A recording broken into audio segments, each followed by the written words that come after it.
Hey, everybody, and welcome back to an episode of the Bulletproof Dental Practice Podcast. Peter and I have the distinct pleasure of having Dr. Rod Thomas on the podcast with us today. So we were just getting started and figuring out all the ways we know each other. And we have a mutual friend with Dr. Andy Moreau. Anyway, tell us a little bit about like who you are, the courses that you do, and all that good stuff. And feel free to speak in your native British tongue. We can all understand you, as we firmly established. Sure. Firstly, thank you for having me. Isn't it a good thing he gave you permission to speak how you normally speak, Rod? Right, because he could have just used the light, So like anyway, like I'm like totally like here, hanging out with my American friends. I'll build up to a Florida accent. I appreciate that, buddy. I appreciate you doing that.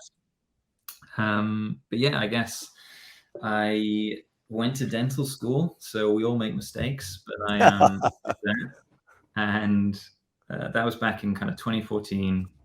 I graduated, and then since then, I guess a lot of stuff has happened, and like you said, mutual friends, Andy Miro, and met a lot of really cool, great people along the way. And despite some early bits that I'm sure we'll kind of come on to later, I guess now there's a nice little brand semi-building that's based around kind of educational, inspirational courses for dentists, all with like this aesthetic umbrella over the top of it all, which was kind of always the plan. So it's nice that it's kind of coming together now. I always wanted it to be something a little bit different and international, and get to speak to people like you guys. So yeah, that's a very, very brief interlude where I'm sure. Well, let me be your PR person for a second, because I have you on my Instagram.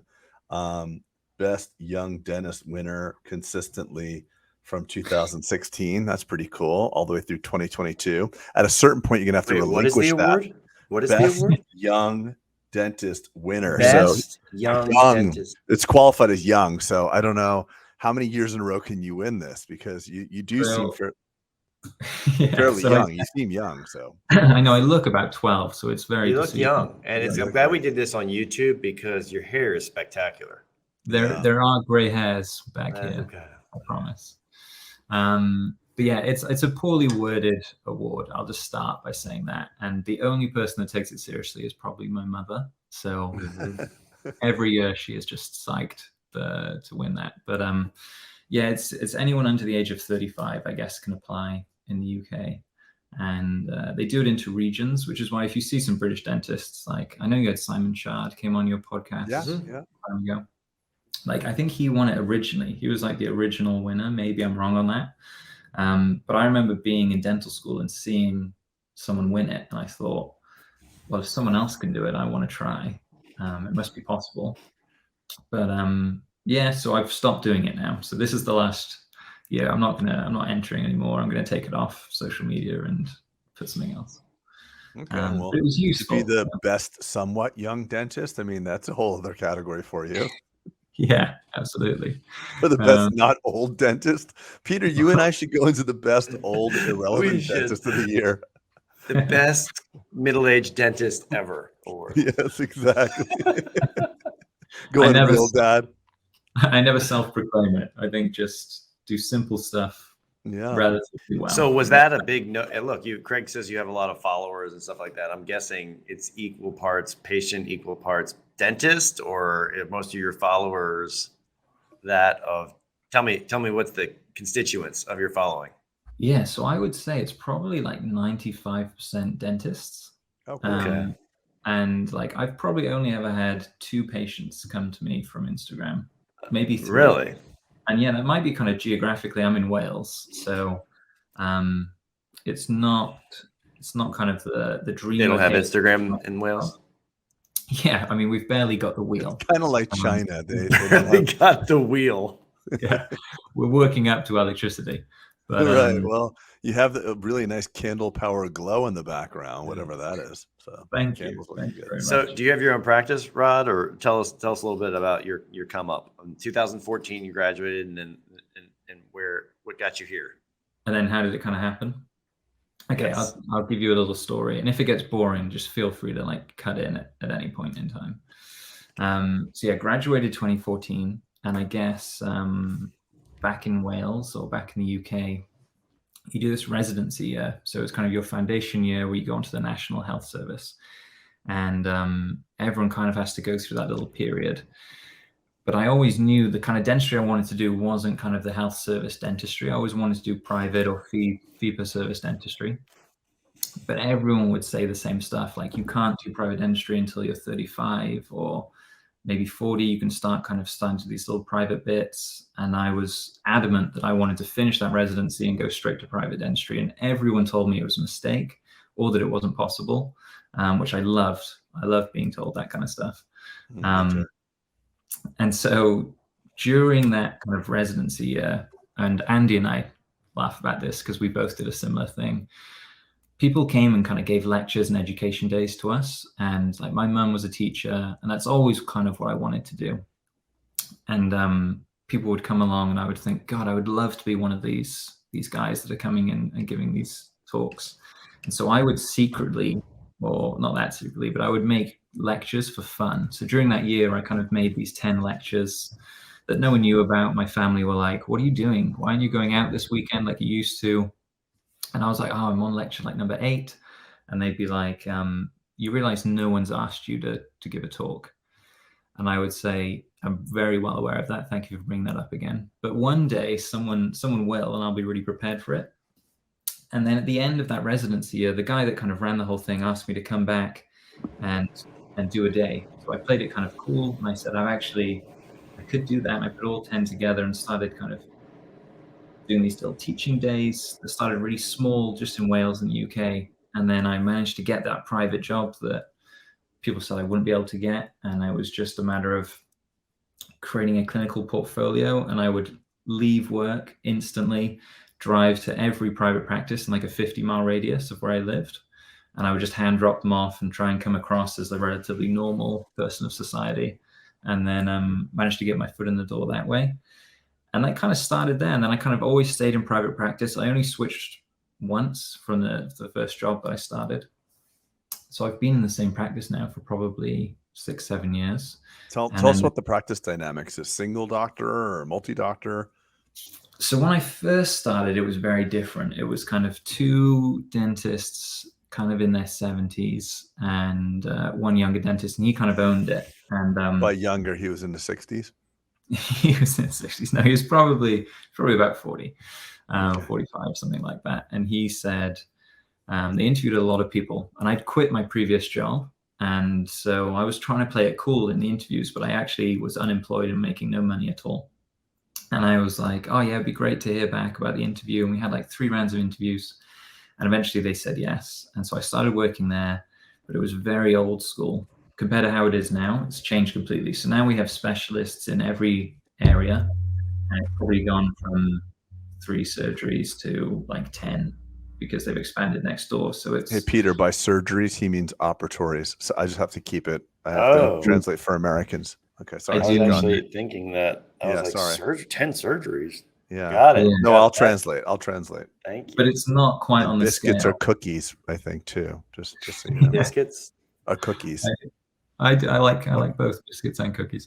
Okay, I just want to keep. I just have to. It's just important because so operatory means surgeries. Surgery, yeah. It's coming back to me now. You guys do call them ops or operatory. It's okay, yeah. Just want to make sure because when you had 10 surgeries, it's like, oh damn, you must have had a bad car accident or something, into Americans. Absolutely. It's kind of expanded now, and it's great. I'm just an associate there, so I don't own it or anything like that. We did a podcast called "I'm Just an Associate," by the way. There's no shame in that. Craig doesn't like it when people say that. Yeah, I don't like that. Yeah, I'm just a dentist. I'm just an associate. No, it's good. I'm confidently an associate, I guess. That's what I want to hear. There we go. Well, you're the youngest, best dentist 4 times in a row. Like you got that swagger. That's for shit sure.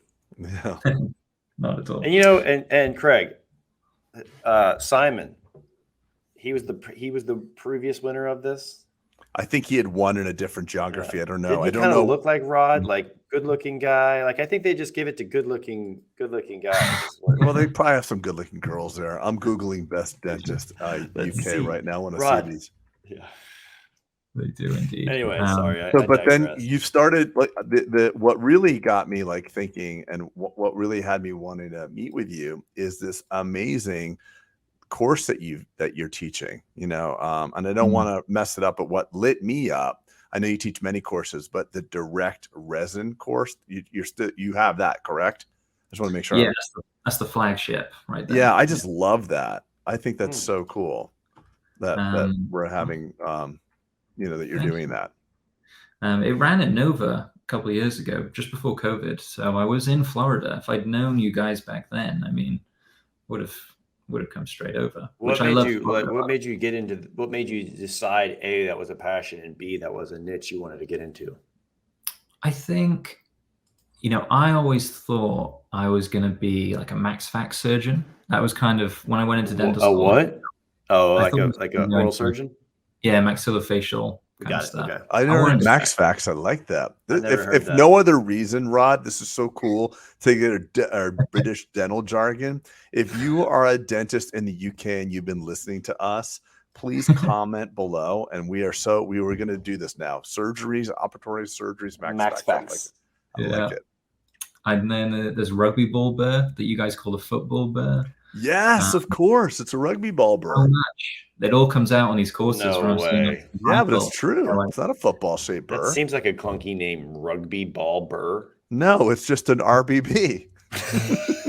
Everybody knows that, Pete. Pass me the RBB. You football burrs are really Yeah, you know me. You down with RBB? For cingulum reductions, it's amazing. But let's listen. We gotta get serious here. Sorry, go ahead.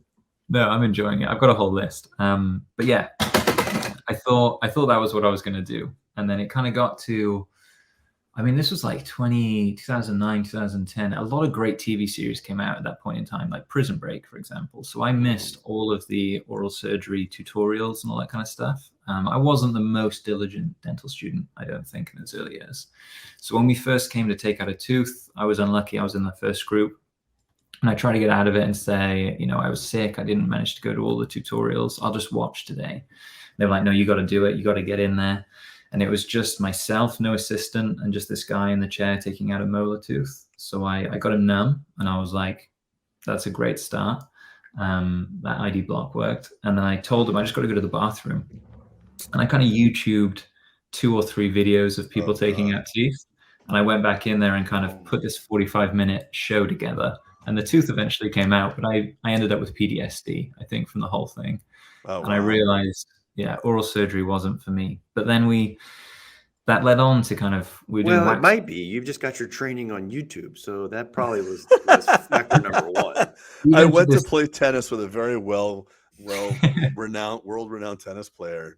In the middle of the first set, I went off and watched the YouTube video and then decided, that's awesome. It's good to admit these things, No, of course. And then, that kind of killed the love for me a little bit. But then we got to do wax ups eventually, I guess 3rd or 4th year.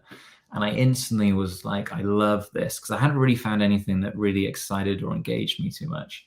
And we started waxing his teeth up, and I was like, oh shit, this is like sculpture all over again. I feel like I'm doing art. And so that was kind of my passion before dentistry. I wanted to be an artist, but with some parental advice, they thought maybe this was a more stable career path. And my sister said, I think you'd love it, and you can kind of make it as creative as you want. But I kind of forgot about all of what she said in those first few years. And so once I found that, it wasn't long before we started doing composites, or composite, as you guys like to say. And then that was like another level then. So that was just a game changer. And I became, I would say, probably unhealthily obsessed into reading and watching everything I could from Wales about composite resin while at dental school. And I would just watch stuff on repeat. So I'd see these Buddy Mopper videos. Wales?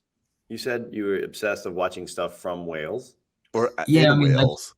I'd just get home from dental school and I would spend my evening literally while you were in Wales. That you weren't looking at like Brazilian or American. Yeah, that's the way I heard it too. I heard that you're only interested in Welsh In the composite dentistry. Wales cosmetic dentistry. There That's would what be I was very thinking too. limited material. That's what there. I heard, by the way. So I'm glad I'm like, wow, he wants to get geographically specific with techniques.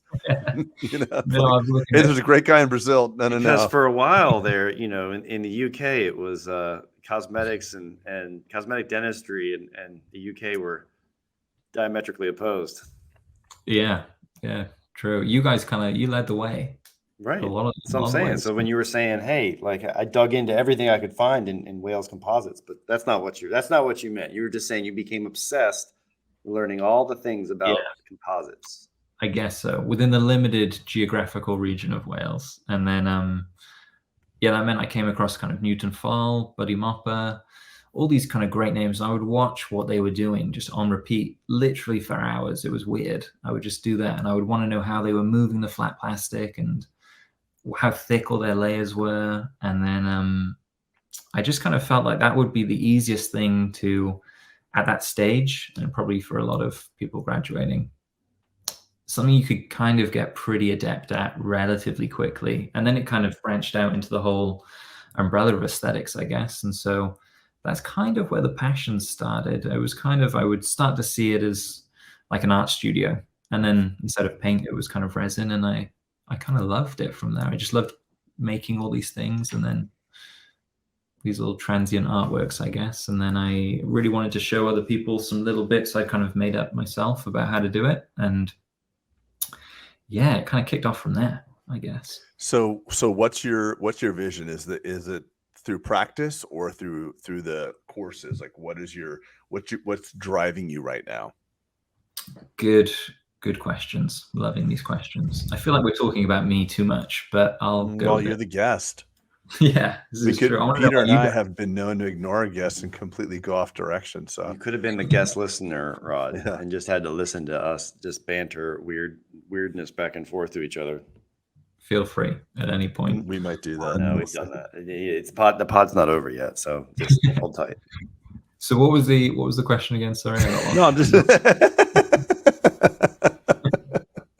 You can't make this up. No, I'm just. I was saying, like, what's fueling you? Is it the? That was it. Is it more the lecturing, or is it more the private practice stuff? Like, what's getting you? Where do you see Dr. Thomas's future going?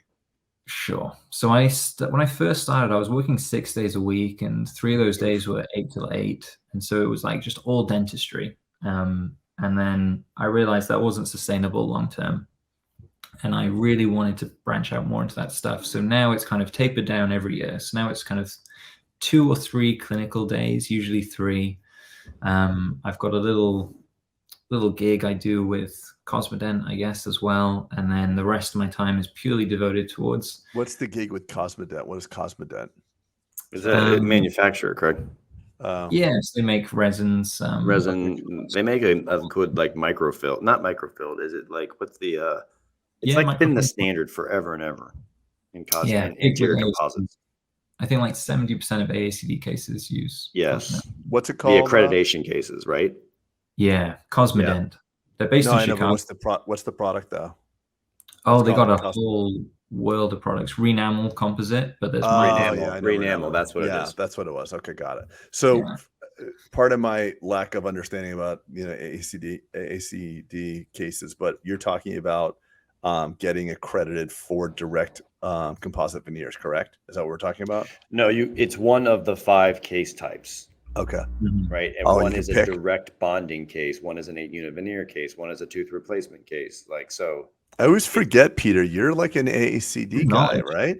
Yeah, well. Weren't you accredited? Back in the day, Craig. Talk to me. Let's talk. Rod. No, weren't you though? Weren't you an AACD guy? I was. Yeah, it's a big deal, man. Be proud of that. I am. Yeah. Rod, so yeah, what is Cosmodent have you doing? Is Buddy Mopper still around, by the way? He is. He's going strong. I think he ran a course the other week. That's amazing. Yeah, he was just he's an OG, and like, man, he's been around for a long time. I think the first AACD I went to was like 2016, and I saw him teaching then, and I was. The first one I went to was 2001. He was teaching then. Yeah, the guy's pioneer and a legend for sure.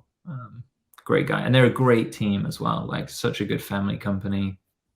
Best people I've actually ever worked with. I can honestly say that they're amazing. That's awesome. So yeah, I just kind of come up with educational videos, I guess you could say. That's what I make for Cosmodent. For Cosmodent, you do yeah. training. You do training videos on behalf of them. Yeah, right? Amongst other kind of little bits and pieces, but yeah, I've been doing that for like the last year or so now, and that's pretty good fun. I'll be flying out there in 2 weeks or so, running a course with them. So where do you see the future of? I've seen some really cool stuff coming up. Actually, Craig, I'll tell you who does some really cool stuff in Utah. I know, is Jordan.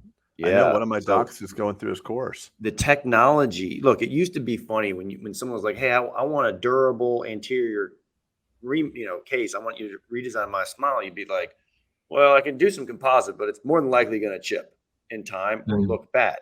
The technology has come so far with obviously being, the hybrids and microfills and all the things that it's becoming almost it's compelling. It's compelling now. Yes, it used to be pretty binary. If you wanted something Greg. pretty, you had to go porcelain. No, composite was always pretty.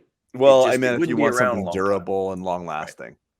But I mean, for me, when I see these cases, Marshall Hansen and Jordan Davis and one of my doctors, Dr. Liesel's doing it. It is just bonkers. Amazing. It's bonkers. And I mean, then you don't have to take away your tooth structure. And if something does chip, you can just easily bond back on. I mean, it's not a question of if it's going to be better. It's probably, or when. It's an if, I think. Rod, are you into indirects at all? Or is your course mainly on just direct manipulation of composites onto teeth? You're right, direct veneers. Well, I mean, like clinically, I'd say I'd probably do more indirect, actually. Indirect resin or indirect composite? I'm sorry, indirect resin or indirect porcelain? I mean, like indirect ceramic is probably what I do more clinically. But the resin courses, that's just all pure direct resin. And then why do you do clinically more indirect porcelain, not direct resin? I think for me is just because where my practice is, I'm treating mostly farmers and criminals. No, I'm joking. But they're mostly kind of an older crowd. So a lot of the time it's kind of 60 and above are the kind of patients that I'm getting. And sometimes when they're coming in for makeovers and we'll talk about kind of pros and cons of both materials, more often than not, they're kind of at that stage where they're like, I just want to have it done now. And something that's just not going to have maintenance involved or anything like that. And are you dealing with an older demographic? Is that what I'm hearing you say as well? Maybe saying older farmers. Yeah. I pretty much see, I'd say like last year, 5 people. Well, is that challenging for you to be teaching something and saying, guys, here, and then to be applying not as much as you'd like to in your career life? No, I don't think so. Your clinical practice. Okay. Yeah, I guess all the previous years, even though you could say it can't be that many because I look 12, it's been kind of very resin heavy. So I've done a lot of resin. It was pretty much just like all resin for a really long period of time. And then I think naturally, a lot of those hand skills and bits like that kind of follow in nicely to indirect stuff as well, and understanding, talking to a technician better because of you've gone through layering and you've seen mistakes and seen those 3D elements of how much tooth space you might need and light and shade and color. And so it was useful to have that as like a base to then go on to do some of the more indirect stuff and ceramic bits and pieces. But now I think it's just kind of a blend, and it's what's going to be right for that patient at that stage in their life, I guess. But are you into 3D scanning and things and digital printing at all? Yeah. Pretty much most ceramic cases that we do will probably go digital. Some of the really minimal veneers, I'll still go kind of analog with that kind of stuff. But right. Yeah, you go digital, meaning you 3D scan and then you mill them? Yeah. So I won't mill the restorations. My sell for in practice. So we haven't got the CEREC or the Prime Scan, but we're using Itero. I'd like to get a 3-shape, but we're using Itero right now, and I send that off to the technician, and he will. Well, initially I would send him the analog and the digital option. I tell him, pick what's best, and then we found, depending on how much structure I was removing, that most of the time digital was actually kind of going to work really well. And from that, he'll go ahead and get it printed off, and then make his restorations from there. And depending which technician, some of them will mill kind of that little inner coping, and then they'll build on top of that, and some of them will just go. Have you seen some of the products, Craig, and this goes to you, the products that are coming out from a print resin? Yeah, there's composite. They're 50% porcelain proof. They're now approved for indirect restorations, and in my opinion, it's going to categorically change the profession. Holy shit, I know. Right? Because now you talk about the thinness of what you're talking about, Craig, from a cosmetic. You talk about, if you're not aware of this wave coming, let me pause for a second. I think there are inflection points in technology where, yes, we've had CAD/CAM for a while. Yes, we've had in-house millers, but you start talking about being able to 3D design and 3D digitally print something in your office, not in a wet lab or milled scenario. It's going to be a game changer. It's an inflection point for dentistry. The milling was a game changer too. It's just a barrier. Yeah, but not practical, Craig, for most offices to get in there. And honestly, I can speak for someone who's had 2 millers in my office, and the quality, maybe it was just I had bunk machines, was not there. When did you evaluate? Yeah, this is early on. Okay, so 2008 maybe was the first one. Yeah. And then 2014 we tried. My Motorola StarTAC in 2008, by the way, that flip phone. All right. Well, twice bitten, not going back. No, I know, but yes, to your point though, I was just making light. The printing technology is a game changer because of its application and ease of application, and the resins are phenomenal. Because I think for dental materials, we went with tensile strength and ignored flexural strength. Totally. And we're like, oh, zirconia, it's amazing. You can drive over it. It's stronger than the tooth. Strong. Yeah, it is stronger than the tooth. But when God makes teeth strong and flexible, right? And I think the resins that I'm seeing, and again, I'm way over my head having this conversation, but I'm happy to keep going. It just, to me, it has the flexural strength that mimics tooth structure, and the adaptation. My lab just gave me a printed inlay. Holy shit. Couldn't get it out. It was just so Craig, the only reason I'm bringing this up, and actually it's apropos for where we are today. I'm literally in 15 minutes, one of my associates, who's hands down one of the most advanced digital dentists I've ever seen, is coming over to talk about a building in this headquarters, just a digital lab. With all of our printers, and going full steam into what we were just kind of talking about. Yeah, we're doing the same. I'm doing 2,000 square foot lab now. That's Did you know amazing. that, Peter? My new building. I knew you were expanding, but I did. Yeah, but see, Rod, this is the part where you just have to listen. By the way, no, I'm loving it.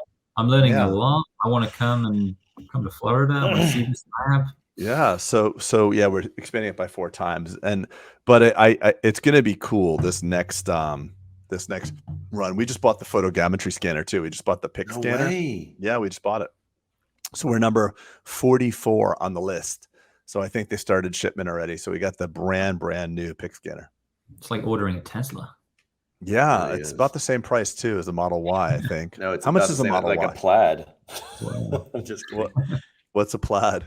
Plaid's like the one that's it goes 0 to 60 in 1 second or something ridiculous. It's how much is a Model Y Tesla, by the way? They're not that bad. Oh no, $70 grand-ish. Oh yeah, $70,000 probably. Yeah, I think the PIC scanner is 40 something. 45, 50. Who knows? Just a rounding error at this point, right? Who knows? Wow. I'm kidding. I saw some of those videos when I was just stalking through your social medias inside the practice, and really cool art and open space. Man. We are advocates of the patient experience. That's for sure. We just finished the podcast right before you were talking about marketing. Understanding your marketing is partly just your brand.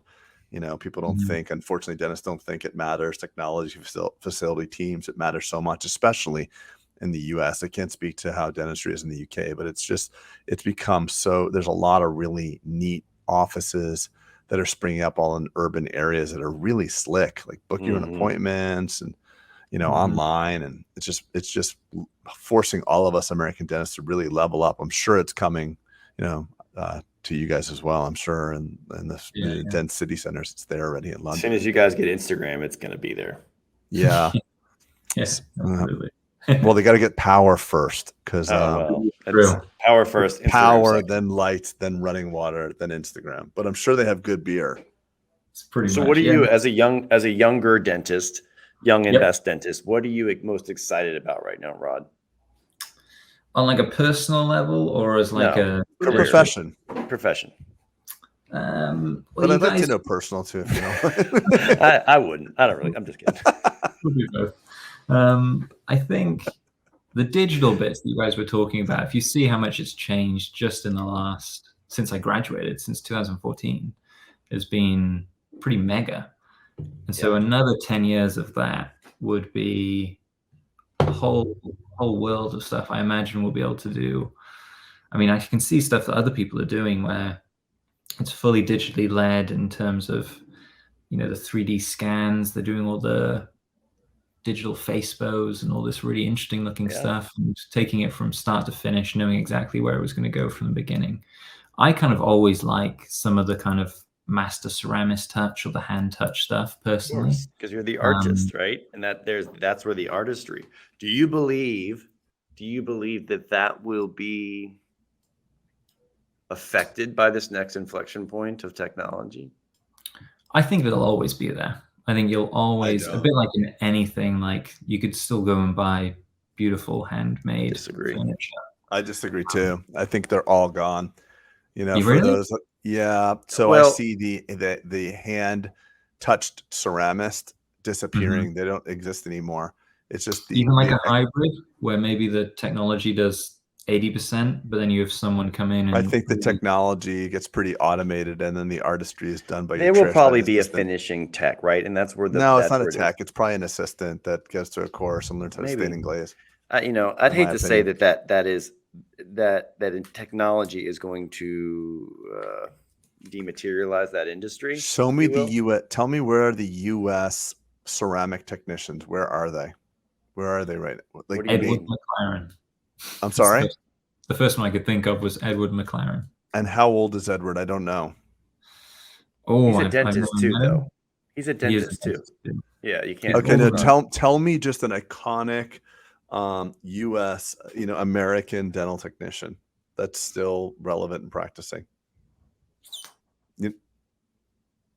So what I'm trying to say is that the reason it's the economics of the U.S. dental lab, whereas they would be paid $300 for that one veneer, they could mill out a puck of zirconia at $89 or $99 a unit and do 20 of them so much faster. So the economics have driven it. So we have to now, when we're looking for that old world artistry, we have to look to second and third world countries.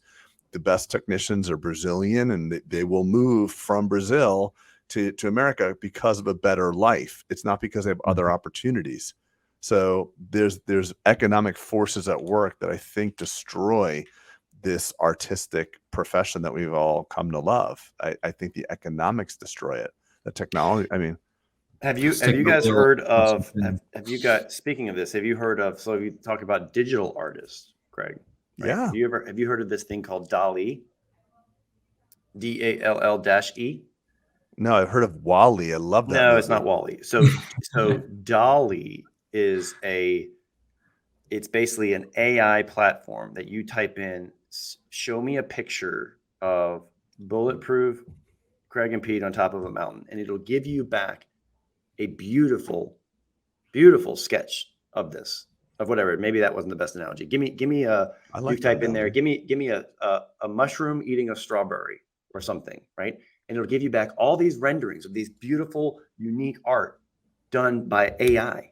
Yeah, it's all which used to have to be. So where I'm going with that is it's being dematerialized, digitized into and it's being disrupted by AI.